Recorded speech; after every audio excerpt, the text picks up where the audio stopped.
with me if you want to live. You just don't turn it off. There you go. Alfred Hitchcock changed everything in one scene forever. Now, what is Psycho? Why is it so important? What did it do for film? It broke this barrier down.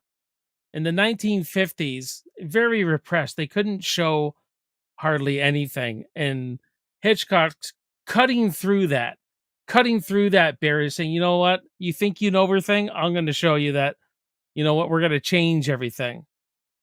Horror was like Dracula, the Wolfman, monsters. He took it out of the castle and brought it into contemporary, like a modern era. Now, the psycho, the killer, the scary monster lives next to you.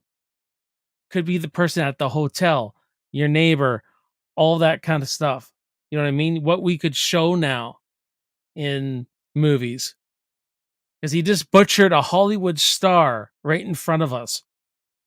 What could be now that they could show more and more and more. And then when Norman comes here to clean up all the blood, he flushes the toilet like the first time anyone ever seen a toilet flush on TV before.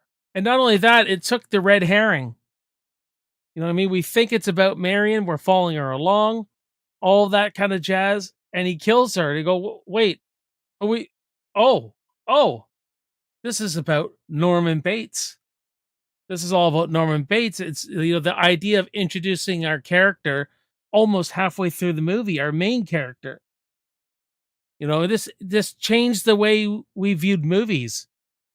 The integral, man, an absolutely integral piece of filmmaking. It's brilliant. And where have we seen the red herring before done like this? Nightmare on Elm Street. If we're following Tina first. We think the movie's about Tina. Wes Craven does the same thing. Not as effective, but very effective still. So important in film. It's a game changer. If you had 10 movies that were game changers, Psycho would have to be there. What it did for horror, what it did for filmmaking, the way we make films, what it did for directors, you know what I mean? Yeah, but this movie just pushed boundaries.